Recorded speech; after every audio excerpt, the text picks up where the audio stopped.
immediately to my right, I have Anthony Werner. I'm going to uncover first the use of script for this portion of it, again, to be more efficient and make sure I don't miss anything.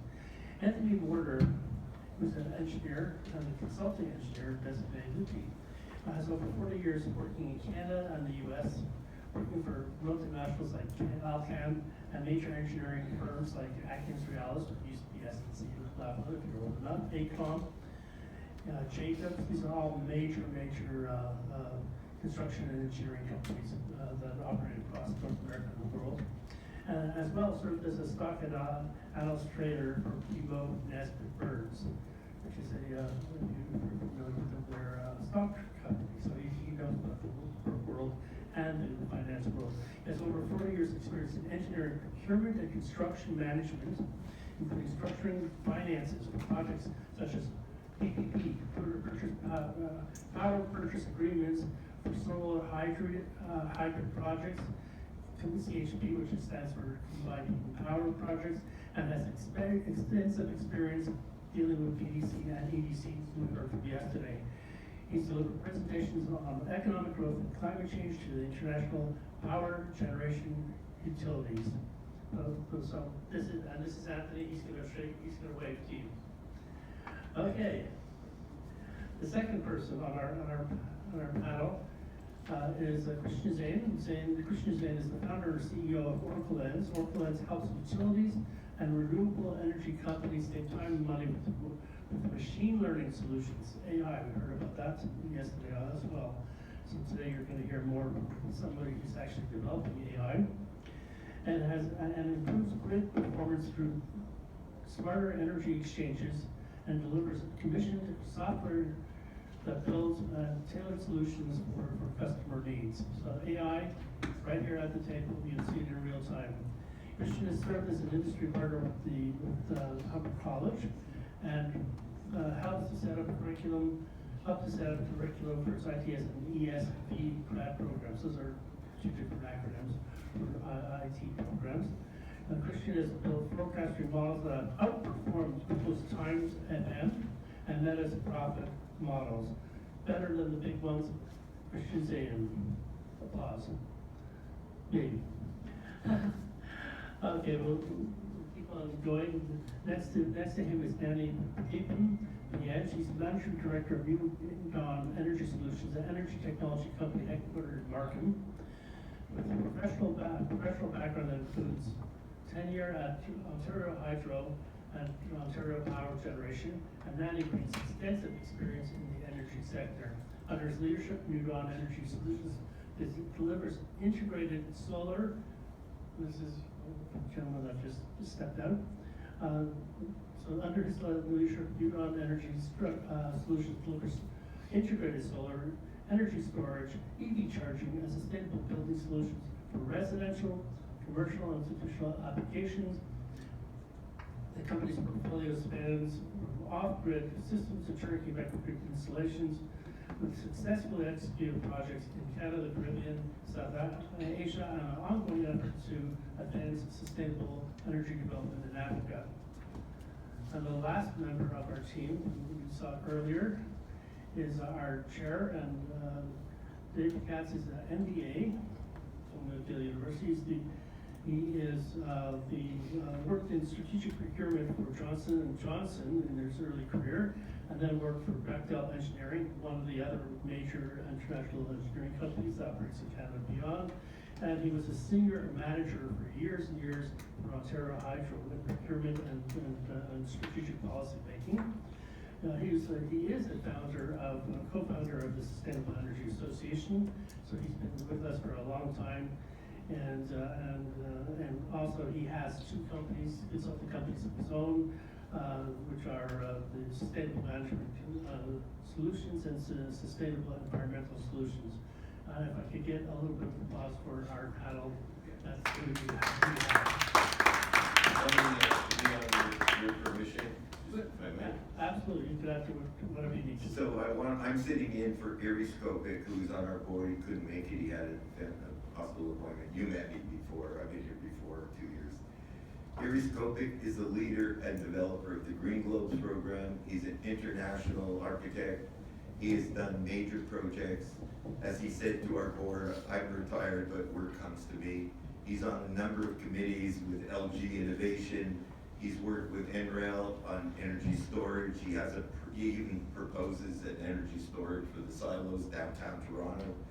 And he and I and Dr. Philip Ju have developed a smart building program, I think if you at my table, with the Chinese Academy of Building Research on smart buildings.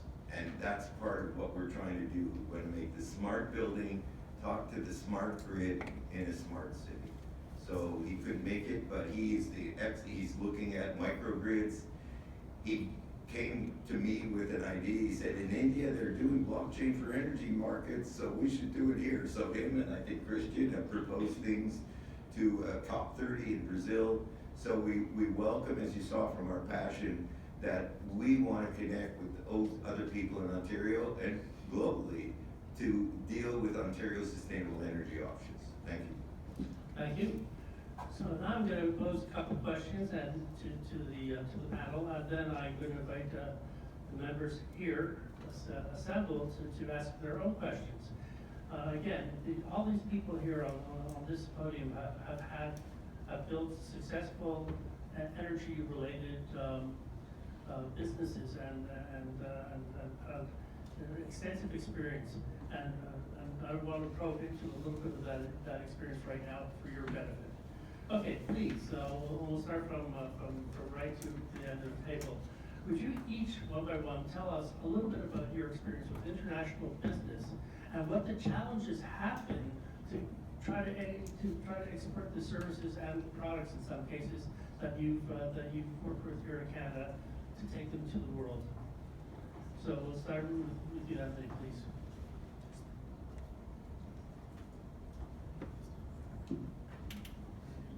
If it's not on, use his mic. Hi there, I'm Anthony Warner. And everything that has been presented so far in my life in Canada for the past 43 years. I came to Canada in 85, let's say, officially, from Jamaica. In 1987, I started a business, and the first business I started in Canada.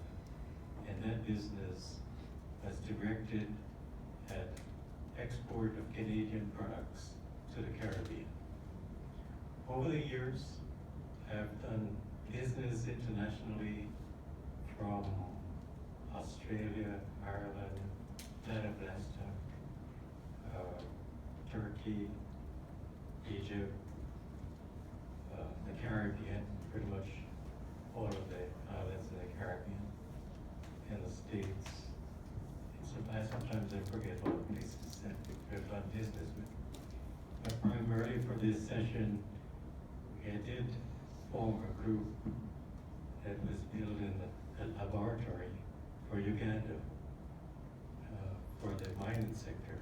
It was unfortunate that there was a government change when we got to the point where it was going to be funded and built, so it didn't go through. So that's my general experience. And specific experience, I've been on both sides of the coin.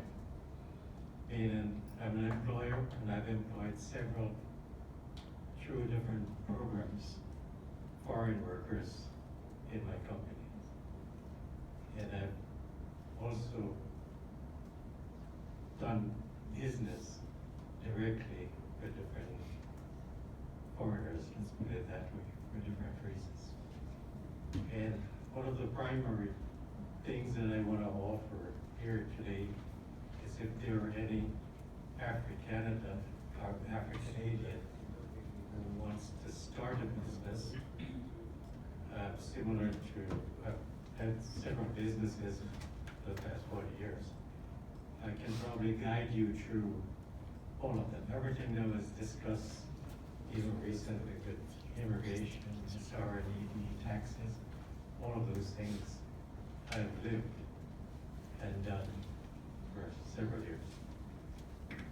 can guide you in that area. If you're interested in developing business in your own country, which I have an interest in Africa, I can also help in some of the ways I've done it, how to formulate the financing structure to get it in place. This could be in two ways I've done it, through private placement situations and also using the government of Canada, which is what have been broadcast yesterday and today. Using Export Development Canada, like the AR receivables insurance and export guarantee program, and a number of other programs offered by Canada to foreign projects. Is exporting Canadian goods and services abroad. So that's my general position. I'm open to questions. I think that the room probably has two categories, and so I'll be able to answer both categories as the question pertains. Thank you very, very much. Christian, did you answer the same question? Yours isn't working, or mine? I paid full dollar amount. All right, well, thanks for the introduction, Leon. I'm Christian Zeyen, as you mentioned, founder and CEO of Oracle Lens. I'll start with a little bit of our international work. We work primarily with North America, Canada in particular, but we've also worked abroad as well. So I'm part of a consortium in California. We work to streamline their electricity grid through software offerings for the distributed energy resource space. So combining things like solar panels, electric vehicles, etc., onto the grid so that they can discharge at times of peak need. This is something I'm working with a group of experts as one of the experts on this panel to help California with. I also work with grad students from around the world as an industry partner with Humber. I mentor students in over 5 different grad programs, primarily technical, but some business as well. On the intersection between machine learning, software, and solving the problems that face countries and companies around the world, especially in the energy and resource space. We've also worked with Humber College. Looks like the microphone died, so I'll just speak loudly. We've also worked with Humber College on most of our software offerings, which I'll discuss at the next round of questions, along with some of the common problems faced by African countries and countries around the world, and how our software solutions solve those problems in particular. So I'm looking forward to discussing that in the next round of questions that Leon will host. And finally, we also work with an institute that does work in Africa, South America, and North America. We'll be helping their precision agriculture partners forecast optimal lighting, heating, electricity usage, etc., to optimize their plant growth. Okay, thank you. Okay, good afternoon all. My name is Nani Pradeepan, as Leon said. I'm in the energy sector in the renewable area. So I grew up like most of you here in a developing country, and I know the difficulties and the bureaucratic setup over there. We have done, our company is New Dawn Energy Solution, primarily majority of the projects done in Ontario, but we have done projects in South Asia and Caribbean. So our solutions implemented over there range from off-grid to grid-tied to standalone microgrid system. Nanogrid, I would say, is a small system, nanogrid systems. So all these countries have areas that doesn't have a grid. So for non-grid areas, off-grid system is more suitable. Whereas when there is grid available, so we have systems that will work with the grid when the grid is available, and when the grid goes down, the solar system and the storage system kicks in and provide the necessary power.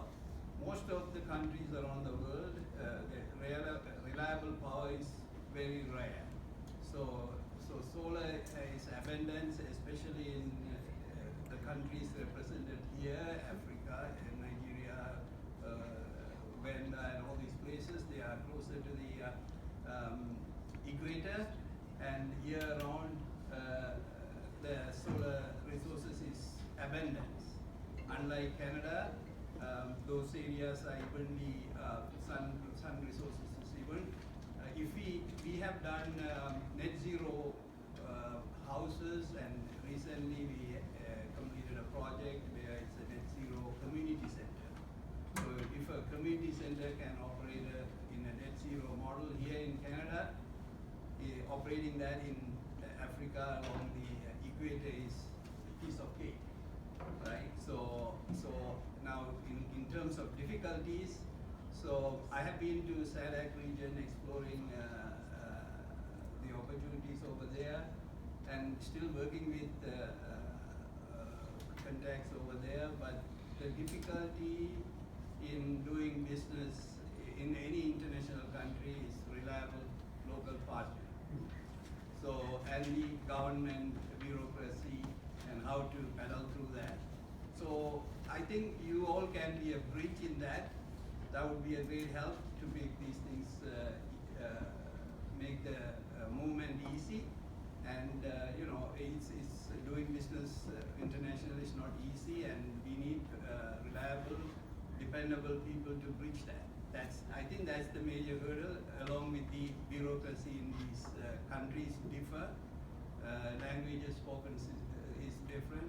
So if all these if you can bridge those things, the Canada can have good business with Africa. And that is the biggest, that's the biggest strength in Canada that we have, because we have people from all over the world. So if they can act as a bridge and ambassador, so we can do good business around the world. And we are in a changing time, so I also think it's the right moment to realign those bridges and start fresh. Thank you. I'll just project. You all hear me? Yes. Okay. I'm loud and all the mics are dead. So, two things. In my international experience, I've been to China. I presented to the Chinese at a modular construction event, like massive event. I went there on behalf of the Automated Building Association when the executive director couldn't go. And I presented the idea of how we use controls to optimize building energy. But when I was there, I saw how quickly they could build prefabricated things. I worked with it. We also went to China, where we saw the Broad company. They literally can build a hotel in 3 months, not 3 years, because everything is prefabricated. And that is what we're trying to do now in Canada. And that is, and as Leon said, we have to make things easier to go to Africa, to be either assembled, slapped together, not slapped together in a negative way, but we don't want to have the scaffolding and the processes now. The other thing, as I mentioned a number of times, one of our members has developed a solar panel, competes with the Chinese, that can withstand the heat of Africa and Saudi, etc.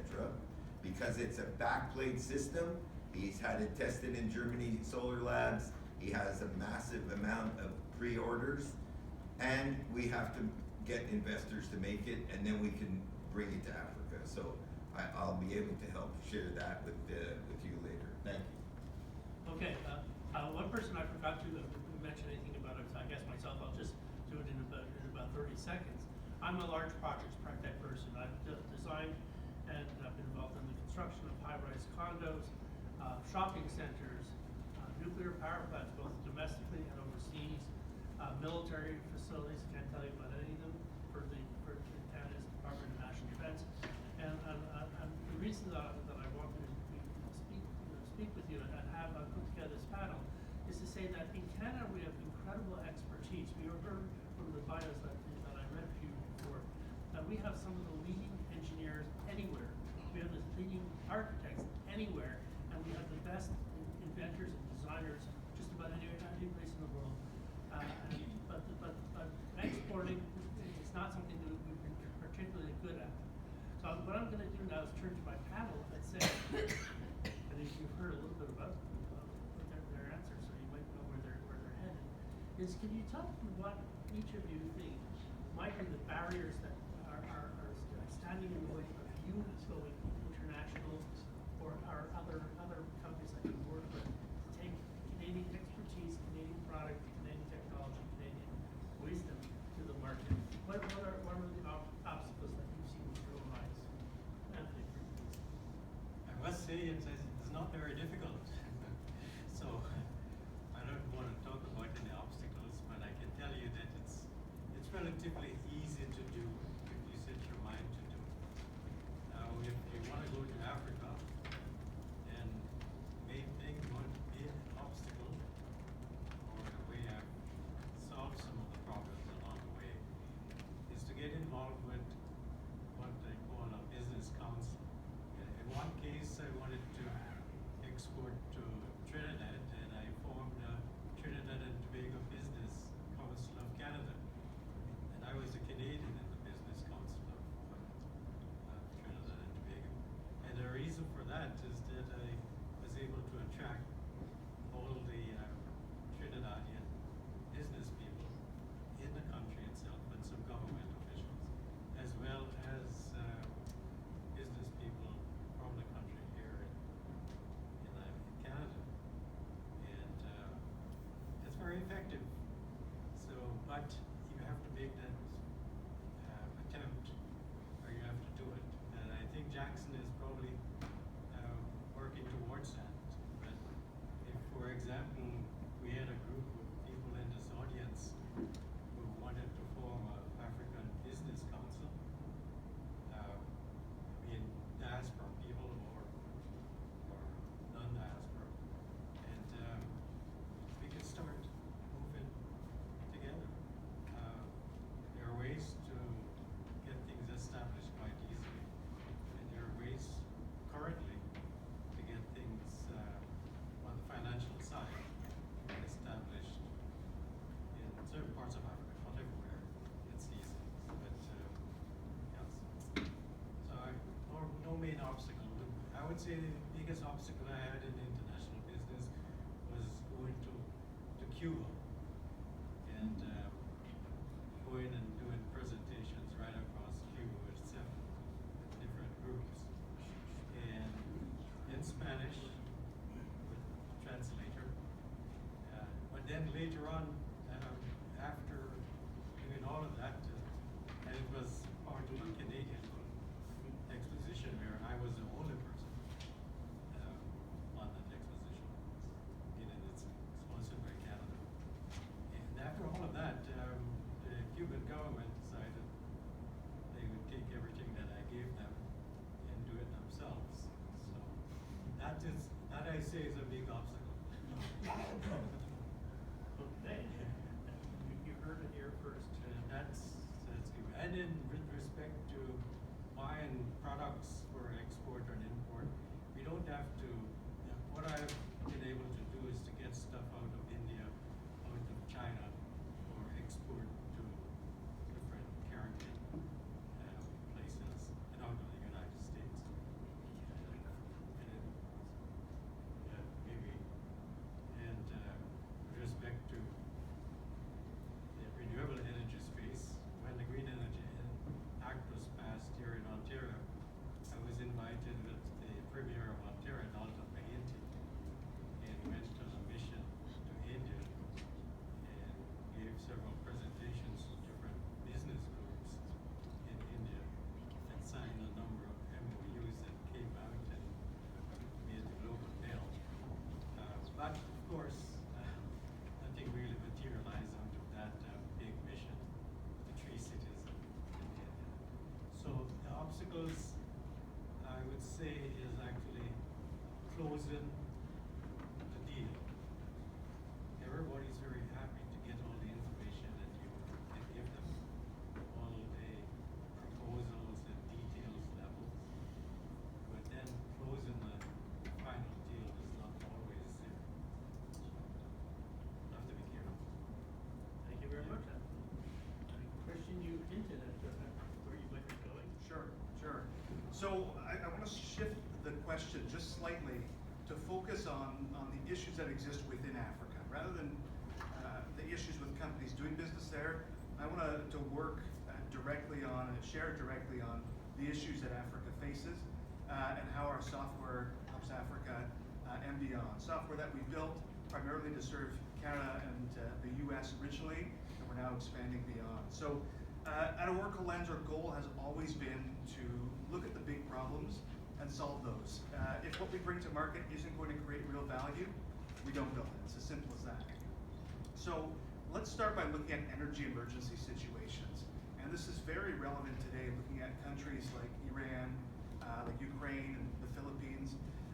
We can see how quickly, due to their centralized infrastructure, they can go from having power to having nothing at all. And this is a major issue. They're also reliant on external countries for imports and for exports for the resources, and their energy systems can fall apart.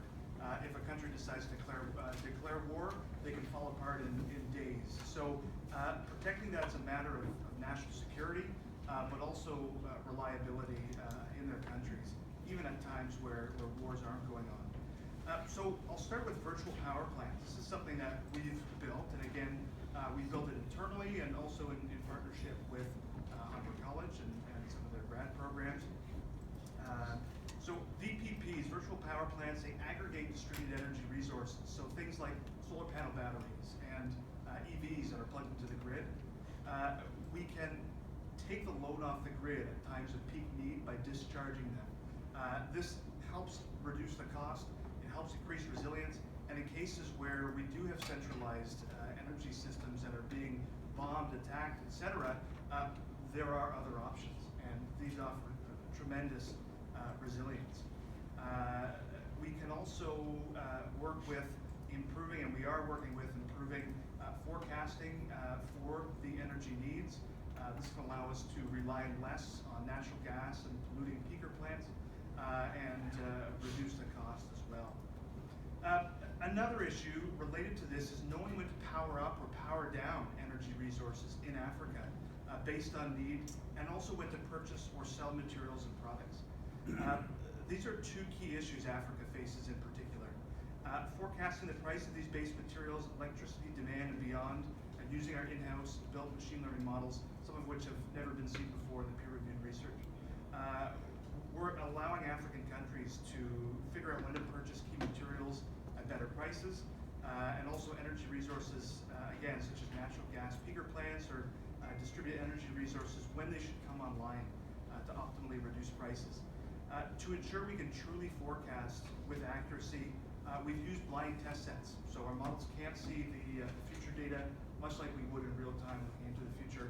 And we've been able to outperform both Google's Times FM and Meta's profit model by over 70% on energy demand forecasting and over 30% on financial and demographic forecasting, along with economic and industrial data.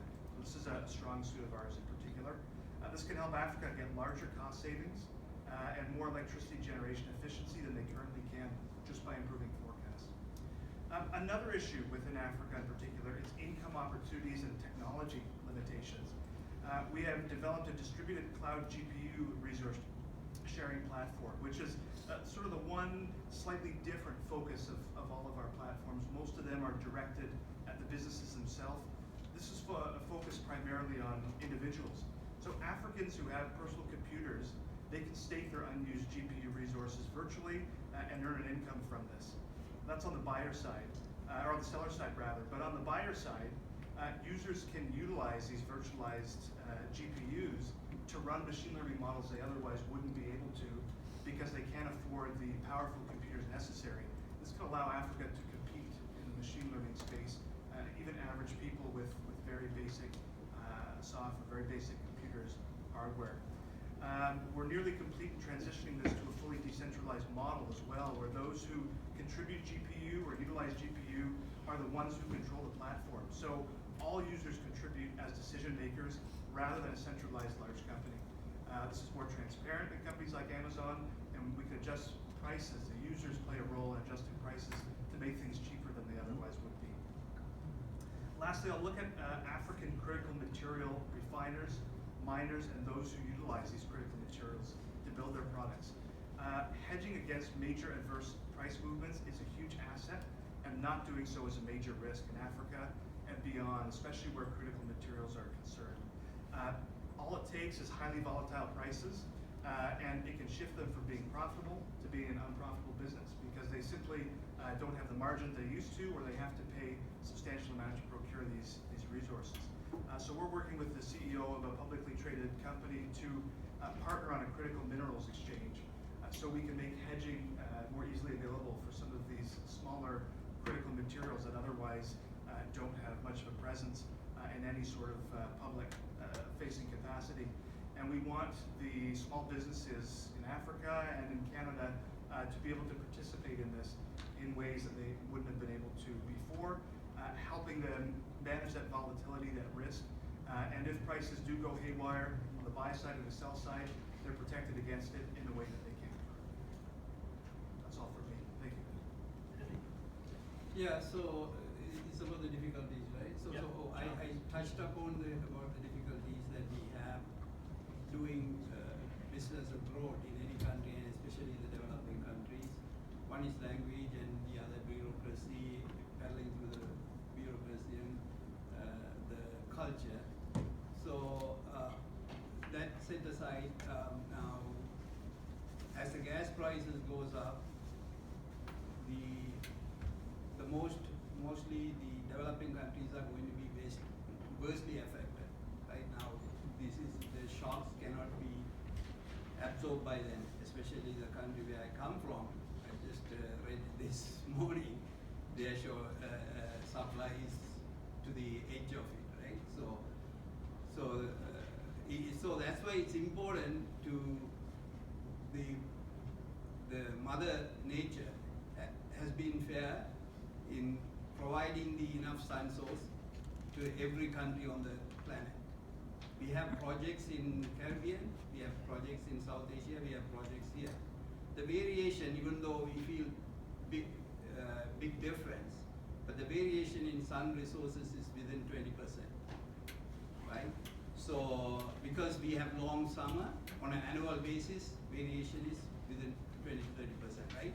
So because in Canada we have long summer, people get, here we get more sun resources during the summer, winter is short. But whereas the country is close to the equator, we have an even pattern. The sun resources 365 days, more or less even. So if you average it over annual basis, it's same. Now, Canada has technology, Canada has very good policy. Because of Canada's policy only, even though people feel the resource is low here and the electricity price is low here, the renewable penetration has been going up steadily because of the government initiatives and the policies. So these policies can be repeated in developing countries to enrich the people, right? To take the step forward. So that again, people here can be bridged. It's important if the country where you come from to go up, your involvement is very important.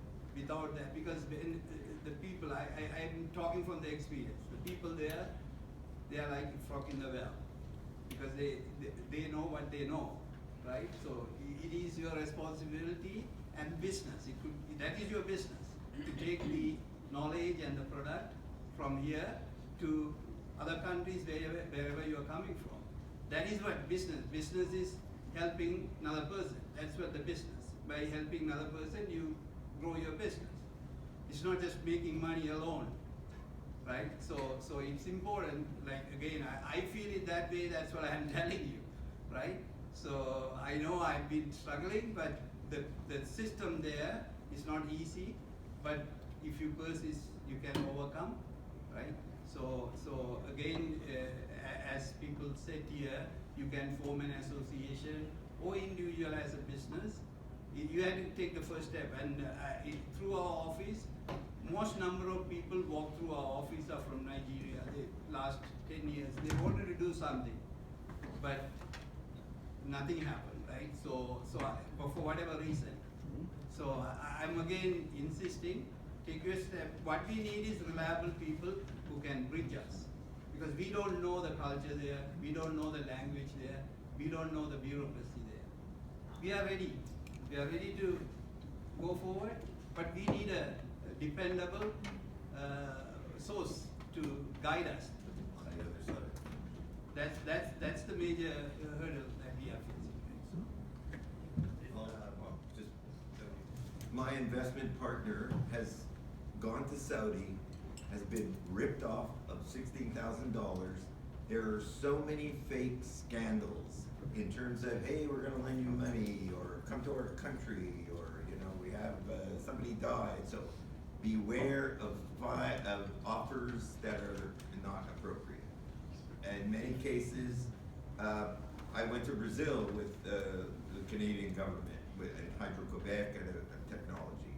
But when we got to Brazil, it was, as Anthony said, we gave them all this information, but they took it from us. So beware of intellectual property. Same thing with Chinese. The Chinese and our team have an agreement about our smart building software, etc. So business is business, but you have to understand the culture and the regulations in each country. And in energy, it's very dependent on what the governments want to do. Premier Ford, with the stroke of a pen, could make the electricity rates go down, but your budget that was announced yesterday is $13.8 billion, of which a big portion is subsidizing electricity. And so beware. And in countries, see what the resources are, make sure it's fairly done, and if you're part of that, avoid kickback schemes and other things that have happened to many Canadian companies. I'll stop there. Okay, thank you, David, thank you, everybody. Because I know that GO trains don't wait, that I will skip the next 15 questions on my list here. But what I will do is two things. I'm gonna extend an invitation. If energy is part of your portfolio, is part of your business success, and energy in many cases is a part of your business success, come join our family. Come join the Ontario Sustainable Energy Association, because we have been around for 20 years since the founding of the Green Energy Act, and there are many other experts. These are just some of our board members, and we have other board members and others in our general membership who want to speak to you, and you might want to very well speak to them. So please, you've met some of the members of our team. Don't be shy. Shake hands. They're all very friendly. The other thing I want to do is I want to again, on behalf of our team and the Ontario Sustainable Energy Association, thank Jackson for an incredible job. He deserves a lot of credit for vision, and for not only having vision, I'm a projects guy, executing on the vision. So I think let's give him a round of applause, and on our team.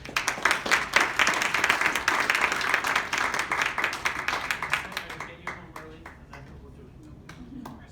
Oh, sorry, I did promise that. We're offering to answer questions, From the which floor. was From the floor. Who has questions? So there is questions, and it's all about Jackson's schedule. Phone numbers, we'll take everybody. Okay. Well, we all have, as I said, Leon put it up, where we have 192 Spadina is our main Okay. box at ontario-sea.org, and you can see our new directory. One of the things that we did, being a 20-year-old company, is we had a 20-year-old website that was so stale. So we have young, smart people, including some of the Christian students who helped us make it modern.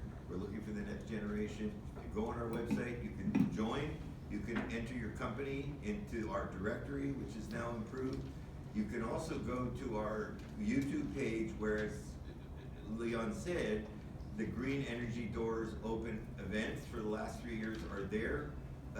Claire, who's in the back of the room, helped make all our 10-minute videos. There's one on solar cooling. I just played the video, and he said we want to go to Africa. Solar cooling in Africa. So one, you get the sun, you get it in DC, and they have the air conditioning that runs on DC. So there's so many technologies. We have one on waves.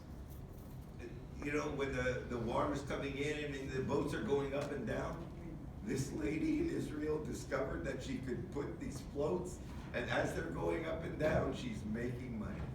The technologies are there. Green wall, grow the green wall, grow food inside. So all these things we investigate, we look into them, and we can help you. And we take questions or just connect with us. Thanks. Okay, I'll ask the first question, and then I will open it up to audience. Thank you, OSEA, for this wonderful presentation. We've gotten a lot of insights into how the energy industry works here at home and globally. I mean, subject matter experts in this panel share diverse perspective on the subject of energy. So my question is this. As Africans, we know the markets, the needs are there in Africa. There's no gainsaying. In my home country, Nigeria, we still rely heavily on generator, to power homes, facilities, industries, and that's a whole lot of environmental pollution, noise pollution, and then it impacts negatively on bottom line of companies. I think probably we spend maybe over $20 billion every year just to buy, gas to power generators across the country. But in my personal industrial engagement, while we have the capacity, we have the products, we have the know-how, we have the technology, but competitiveness remains a challenge. How can Canada offerings, especially from a product and technology standpoint, be competitive on the continent of Africa? I mean, given our economic dynamics, because that is something that tends to push the markets to the Asian region. So what do you realistically think, either from a policy standpoint for our product here, off-grid solution to be more competitive in the African market? I'll do an initial response, and then I'm going to hand it to the SMEs, the subject matter experts. I'm well aware that years ago there was the environmental problems. What that? The environmental problems, in particular, River State in Nigeria, were at a peak, and it's unfortunate because part of it is using the wrong. And in school, I was always taught, use the right tool. That's the most important thing about engineering, use the right tool. And in that case, using diesel generators, which is what they were using gas lines that were not necessarily managed very well, and sometimes abused. It led to major leaks, and also on top of terrible pollution from the use of generators themselves. I think that the policy that's required is to promote alternative sources of energy. There are, I know Nigeria is an oil producer, which is what makes it tempting to use it domestically. But if wind and solar and geothermal, we heard about geothermal yesterday, are available and are sustainable and are cheaper in the long term, that requires government policies and support from everybody from the AU, from the African Union to the World Bank. And those resources we know from other members of our board that have been involved in that internationally is available. It's just the leadership, the type of leadership that you're showing today at this event is required in the diplomatic circles and in the business circles, because because that's where the opportunities are and that's where the resources are. It can't be done in a little room like this, but many small businesses, it has to be at the political level. And Nigeria is a giant country that's becoming more of a giant every day. And there's no reason why it shouldn't have the type of services and the type of energy system that can be provided, and that in particular Christians software can help lead the way. So I'm going to pass the microphone to Christian, because he's done the macro solutions, and maybe we can get some of the micro solutions also from the hands-on people. Sure, thank you, Leon. I want to talk about two things here. Both of them can make and keep Africa competitive relative to some of the larger companies, which I think was a big focus of your question. So one is the things like our decentralized distributed GPU resource sharing platform. One of the big problems with these large companies like Amazon with Amazon Web Service, or we have Azure, Google Cloud, etc., is they're always looking to please shareholders. They're always looking to make more money, and they can charge whatever they want. It's their centralized company. If they want to charge 30 times what it costs them and people are willing to pay it, then they will do so. With something decentralized, what you have now is the ability to not be publicly traded, yet have access to large amounts of GPU, because you have many individuals staked into one in this particular case. And it also allows them to set the prices themselves. They get to vote, they get to play a major role in this, and the margins, even without increasing year after year, like AWS and cloud, et cetera, Google Cloud will do to please the shareholders, even without that, they're able to charge less, even from the get-go, because they're not looking to pay off a staff of thousands and thousands of people. Each individual is paid a small amount based off of their GPU that's used, and that's that. So we're not dealing with the opacity or the multiple markup that happens with companies like AWS and things like that for cloud, and individuals have the ability to vote and play a role in setting price. So that's a major competitive option, even beyond in other sorts of applications. Distributed networks, things like DAOs are a great way to get individuals involved, have more equity, transparency, fairness, and bring prices lower and not have a profit focus, yet still make individuals, the average person, a good amount of money. So that's one solution on the GPU side of things. And then the other side of things is the distributed energy resource solution. So the ability to, again, not have a large publicly traded company like a utility